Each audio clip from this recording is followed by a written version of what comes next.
isinto lang ninyo ang Ginoo sa inyong kaminyoon. Kay daghang temptations, daghang rason ang away niya. Tas anay nagarbo mangyaway na normal lang ang away kay lamas man na sa kaminyoon.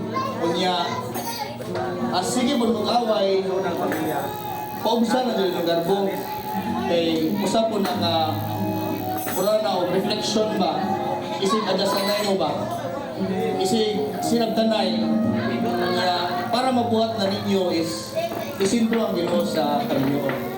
Kailan naman ko ni kami dyan kababataan ni may pinaglos na igagaw. May dughani at